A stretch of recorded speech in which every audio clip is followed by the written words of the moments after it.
Se eu não me engano, tem duas passagens de Cristo que são diferentes, né? Para dois caras ricos. Um ele fala para largar tudo e seguir, e um outro ele não pede isso.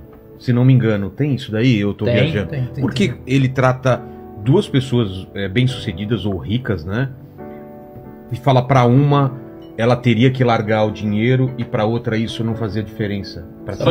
Por que essa diferença de Cristo no trato com dois caras com riquezas, assim? Qual foi os dois exemplos que você citou? Eu tava olhando. O jovem rico. O jovem rico e...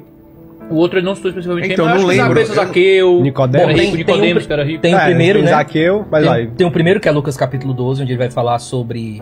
o jovem chega pra ele e diz assim: Senhor, como é que eu faço pra herdar a vida eterna? E aí diz que é uma pessoa rica, né? Ali.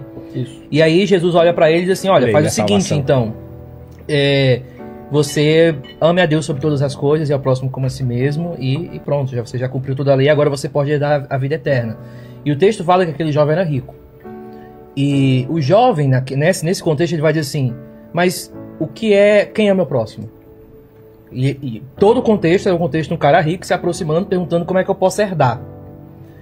E aí Jesus diz: olha, ame a Deus, ame o próximo. E ele faz a pergunta: quem é o meu próximo? Aí Jesus fala a parábola do bom samaritano.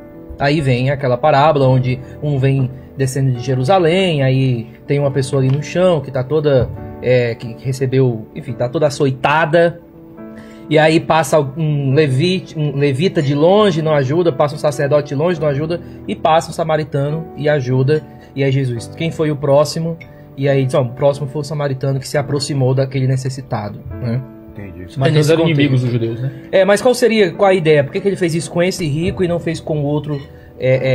Por que ele fez isso com esse específico? Porque o primeiro problema é que o rico chega e pergunta assim: o que é que eu faço para herdar? E a gente não faz nada para herdar alguma coisa. A gente, na verdade, herda porque nós somos filhos. Eu não faço nada para herdar uma herança. Simplesmente nasceu, você né? Isso. Então eu fiz para ser filho, né? Então ele estava querendo herdar aquilo de uma forma alternativa. O que é que eu faço para ter isso aí? O que é que eu faço para herdar? Me diga aí. Então Jesus, observando que ele estava querendo ganhar a coisa da forma errada, diz o seguinte: então ame a Deus de todo o seu coração, de todo a sua alma e tal, e ame o seu próximo. Aí o cara, em vez de perguntar: é impossível amar a Deus de toda a minha alma, de todo o meu coração, não dá. Não, ele pergunta: quem é meu próximo? Então no coração dele, ele estava já perfeitamente bom para poder amar a Deus com toda a força dele, e a gente sabe que a gente não pode fazer, a gente não consegue fazer isso, a gente é pecador. Só que ele não reconhecia isso. Então o trato de Jesus com esse rico foi porque ele tinha orgulho no coração de querer conquistar as coisas pelo jeito dele, pelas coisas dele, pelo mérito dele. E aí Jesus vai lá e diz assim: quer saber? Eu vou mostrar para esse cara que ele não ama a Deus de todo o coração e de que ele nem ama o próximo como a si mesmo, para ver se ele se toca e percebe que ele está longe de herdar a vida eterna por aquilo que ele pode fazer e não por confiar em mim, na minha obra, etc. Esse é o trato. Aí tem outro que a gente... o contraste com Zaqueu eu acho muito bacana, porque Zaqueu é um homem rico e que a Bíblia diz que ele enriqueceu ali de modo ilícito. Ele roubou, ou extorquiu, ou chantageou os cobradores de impostos. Ficasse com parte do dinheiro como hoje, né? Si. Como hoje. O Estado... Bom, o Estado é uma grande quadrilha, né? Então... E aí havia isso na época... meu querido Rafael Lima. Posto é roubo, o Estado é quadrilha. Por isso os cobradores de impostos eram muito odiados. Sim. E aí o contraste é interessante, velho, porque o problema não é o dinheiro.